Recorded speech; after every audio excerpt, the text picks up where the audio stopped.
Hey everyone, welcome back to Linux Weekly, Daily Wednesdays, where we sit back, relax, take that midweek break, talk about some of the fun things going on in the world of Linux and open source. I'm Ben Stone, joined every week by Jill Bryant and everybody watching us live here on Twitch, wrapping things up. This is going to be the last weekly Daily Wednesdays of 2024. That's right. Why? Well, look at that calendar, kids. Yeah. Next week's going to be the old Christmas, and the week after that's going to be New Year's Day. But I don't want you to get terrified, petrified, stupefied. No, none of that. Old man Vince probably going to take care of you, but I can't promise you anything because things are in the mail right now. Here's what I'm going to tell you to do. I want you to do this. Go subscribe to the Interfacing Linux YouTube channel because I'm saying there's a higher than 0% chance that I might possibly be going live with some really cool things. Nice. Possibly. I don't want you to get your hopes up, but if it just shows up randomly in the middle of the week sometime, you're like, hey, what's going on? I'll see you there. What you been up to, Jill Bryant? Oh boy, I just actually want to wish everyone a happy holidays, and I hope you have a nice break from work and everything. And even though you're going to spend wonderful time with family, make sure to take some time out for yourself to do something fun. So I will be out the next 2 weeks on LWW for a Christmas vacation. Next Wednesday is Christmas, and the week after that is New Year's. So it just happened to be on Wednesday this year. But Ven will be up to something, like he said, and so stay tuned. Ladies and gentlemen, boys and girls, let's go ahead and hop right into it this week with the big news. That's right, XFCE 420, blaze it. We're here only 2 years after 418. 420 is ready for public testing, and that's kind of a breakneck speed for XFCE, man. If you've been following that, you're like, 2 years instead of 4, possibly 6, because those are all true timelines. Now, most of the work has been done preparing the bits needed to support this new guy, that new kid on the block. You know, he's a little 15 years old now, Wayland. And this is no easy task, man. And I've learned that Wayland has its own bag of nonsense and problems by following the development of XFCE and what they've been going through and learning about it. That said, you need to keep a couple of things in mind. No compositor, so you're going to have to bring your own. And they do say, you know, XFWM4, which is a compositor for XFCE, might end up getting ported over to Wayland. They're not going to make any promises, so they don't want you to hold your breath. Basically, what can you do right now? You can get the core components up and running, play around for an afternoon, and switch back to X and get some work done. One of the nice things I did see thrown in there, though, something that bugged me because I move around ginormous files here in the studios, like 100 gig file, ain't nothing. Nothing. Constantly moving around multi-100 gig files.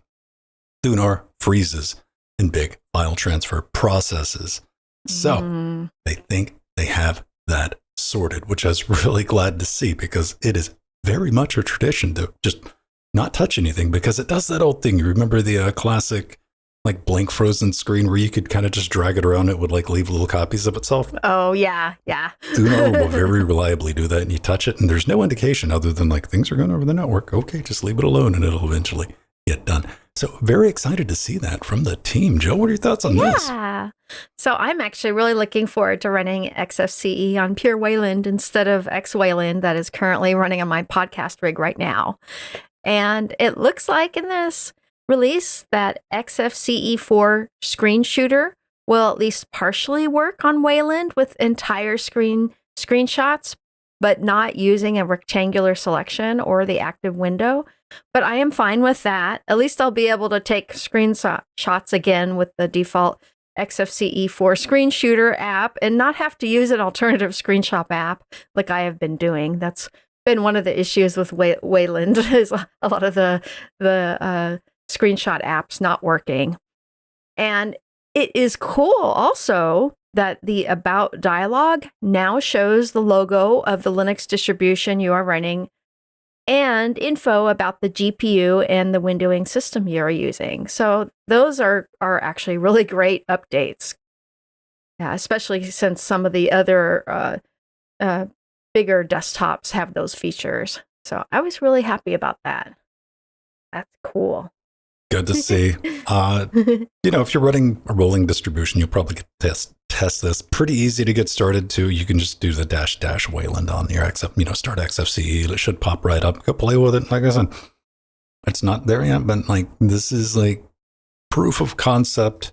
Go bang on it, go hammer on it, go report your bugs, and see what types of issues you run into. I'm probably going to run it, just not with Wayland, for as long as I can. Yeah. Death by a thousand cuts. As long as you can. Yeah, that's kind of how I feel about this is like one of the reasons, if you've been following, we all started like super excited for Wayland when it started picking up some traction about 3 or 4 years ago, right? Yeah. And watching these guys bounce their heads off of it, and like people I'm familiar with, people that, I got a lot of respect for, haven't soured me on Wayland, but made me realize that there's a lot of work that still needs to get done. So it's good to see that they are tackling that. Now we're wrapping up towards the end of the year. A couple of weeks left, and we're going to be heading into 2025. Mm-hmm. And I saw a little post over on It's Foss about something that is probably going to come up, because how many of you listening right now, let me know in the comments section over on YouTube, switch to a Linux, let's say maybe for a weekend, right? You're like, I'm going to put Linux on the box this weekend. There's nothing wrong with that. You're trying, you're curious, and that's who I like. I like curious people. I have people telling me that all the time. And when they do, they run into problems sticking with it. Because then they come back and like, I got a problem with this, I got a problem with this, I got a problem with it. And that has 2 branches to it. More often than not. That is, I'm going to start investigating these problems, I'm going to start tackling, and I'm going to start building that knowledge base, or I'm just going to go back to Windows because it's working for me, and that's fine too. Don't let anybody ever give you any static about that. As it turns, Windows turns into more of a sales portal for Microsoft, as we've seen with Windows 11, and they're going to be snapshotting your desktop and all the other stuff that people say, don't panic about. And I'm like, but it's doing that. You're like, no, it's not that big. It's a huge deal. People are trying just a little bit harder to maybe install Linux or BSD, just something different, And that is something this gentleman tackles with not seeing a reason to switch to Linux after you've installed Linux in 2025. And just to hit the bullet points, something we've all known for a long time, most of what we do is on the web. Mm-hmm. You open a web browser and you're done. Like, you're in the program that you're going to be using 90% of the time. Strange times, that's just how it is. Linux, you don't have to deal with adverts. They're not popping up on your desktop trying to sell you LibreOffice 369. It's not a problem. You don't have to worry about it.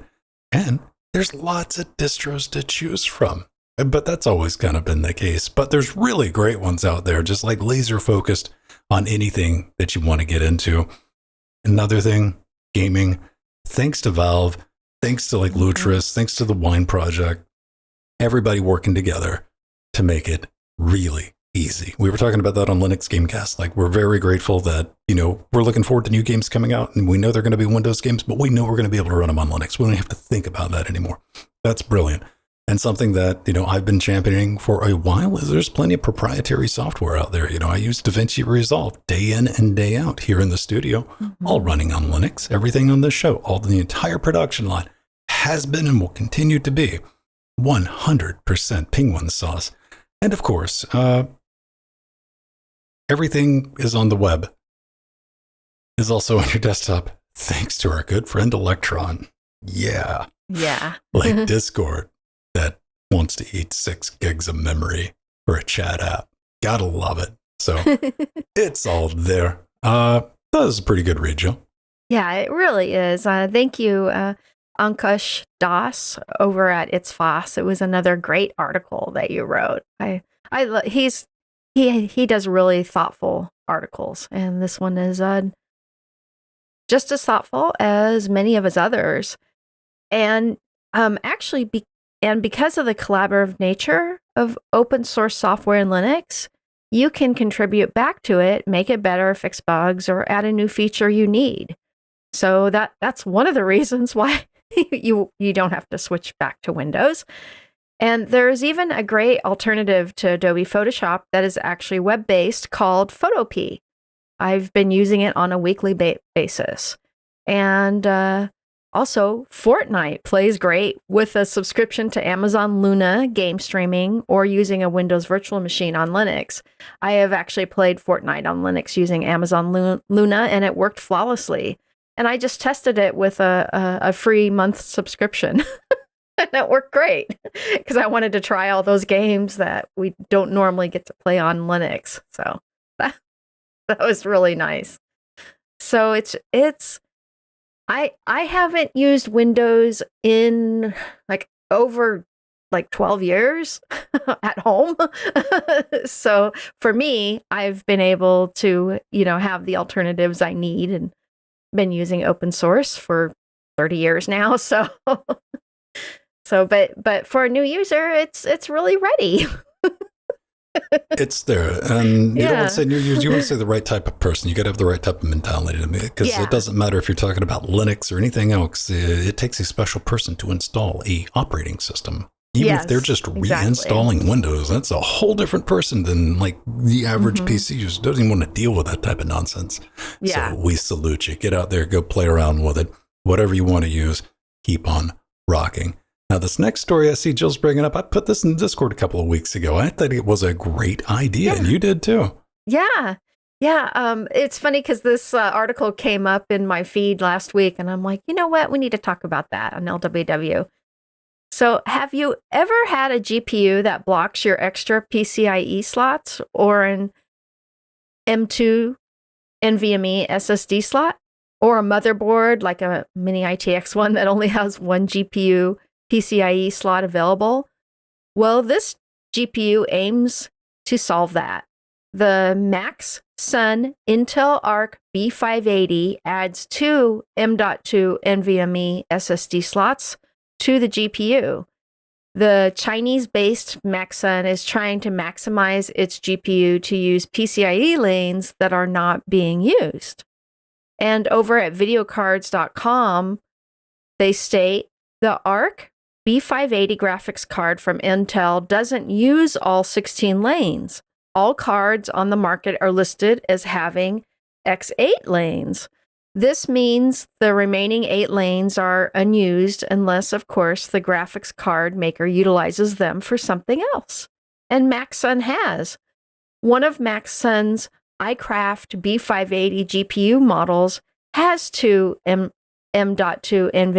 NVMe SSD slots that are hidden under a long tri-fan cooler, according to pictures that were rendered and that are on this webpage.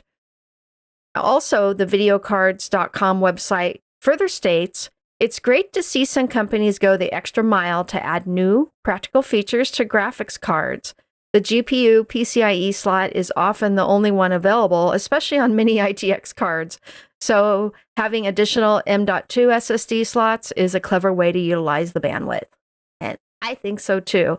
I actually hope to see this GPU being sold very soon, as it is, ingeniously solves a problem for those of us who like to build mini computer rigs.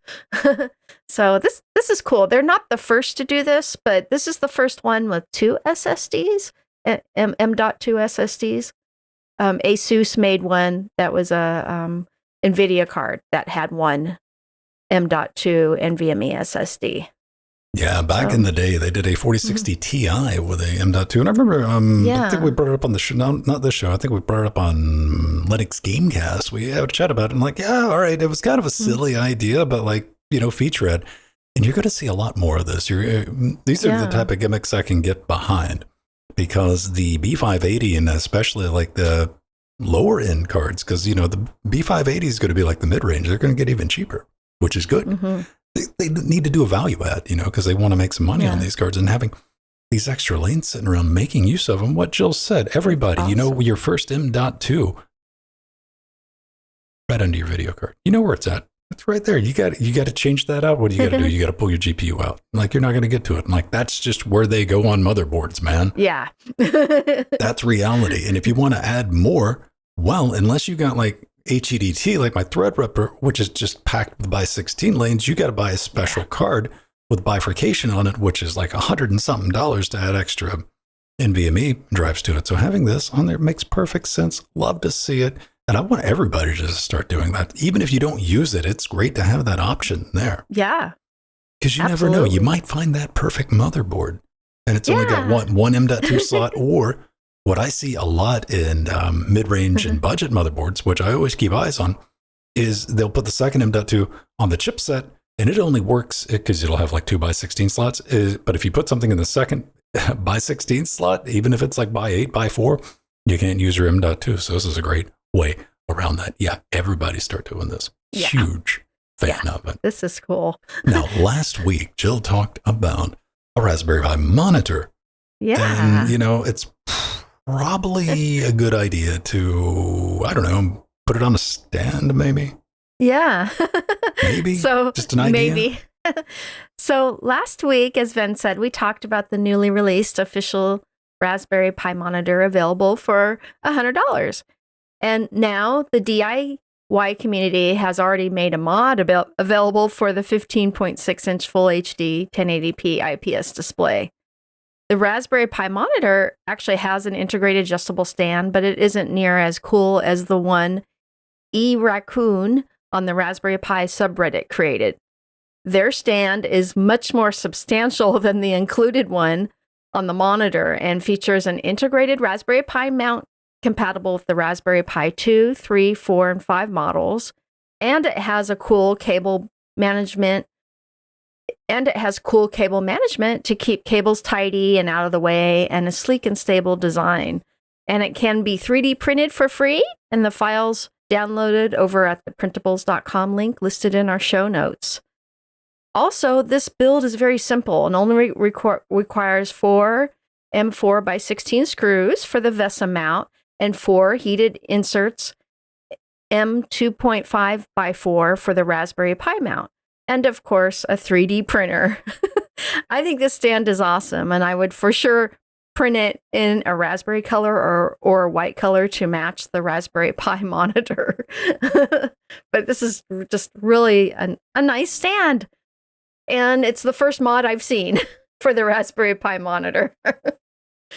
Really cool. I'm taking a look at it. Yeah. It seems like it's got a chunky enough handle, so that really should allow you to throw the Raspberry Pi monitor at somebody relatively easily. Yeah. Just kind of, from Raspberry with love. Now, this does boil down to a very simple thing I thought about. Well, I thought about it this week when we talked about it last week. I'm like, why didn't y'all put a kickstand in this thing? Like, not a great one. I'm not talking about like a industrial kickstand. But, even like super cheap tablets, they got a little kickstand. So it can be folded easy. And especially considering up. like for the mobility and stuff like this. So good idea, Ven. But I mean, I guess it kind of does have I don't know, is that? It looks like it can come apart easy. So well, I guess it does have like a little bit of a kickstand right here. It just doesn't hold anything. Yeah. Oh, okay. I retract that. So you can prop it up, but you're not going to be able to. Well, I guess you could super glue a Pi to that. Yeah. That's pretty cool. That's pretty cool. I love to see stuff like this. And like, this is a dead simple thing to get printed out too. Yeah. Like you don't need anything advanced to make this. And if you were to get the monitor, I'd highly suggest sticking this in just so you can have everything in. It's something we used to dream about. When are computers going to be small enough to like just stick to the back of the monitor? And here we are, man. Yeah. We're here. Like it exists. Like ARM x86, like whatever. You can just put them on the back of monitors. I haven't done it because I don't trust the mounts for them just yet, but it is a definite possibility. All right, everybody. So get ready to go fill yourself with holiday cheer the upcoming weeks. I want you to get out there, have a great time. Hope you get a little bit of time off, do something fun. If you want to come hang out with us, I'm still going to be trucking on with our Trek Mania. We got our TM2 crew together. We'll be back this Friday. We do Tuesdays and Fridays. Come hang out. Great time. We got a bunch of map authors showing up every week, talking about their maps in chat and joining in on our RPG. If you ever watch like the Grand Tour or anything like that, that's what we do on Fridays after the rounds matches. We all get in our cars and we go on a trip and try to get from point A to point B. It's very much that old Top Gear feel. Having a great time doing that. How do you get on that? Well, you become one of our patrons over at patreon.com/Linux Gamecast. Sync that up to Discord. Head over to Trackmanias and get a bunch of other cool things like the live and uncut version of this show. You're listening to this like, hey man, it's 20 minutes. We got like an hour for you each and every week. Access to the Discord, as I just said, and of course, a gang of other rewards up to and including your name in the credits. You can also get a little bit of that by subbing to us over on Twitch as well. I want to thank everybody from the bottom of the cavernous hole where my heart should be for helping us do all that we do all throughout 2024 and heading into 2025. As I like to say, Hail Santa. There we go. There we go. Joe, we got to get up out of here. So, for the last time this year, let's gonna name our beautiful patrons. Our advisor, our Theron.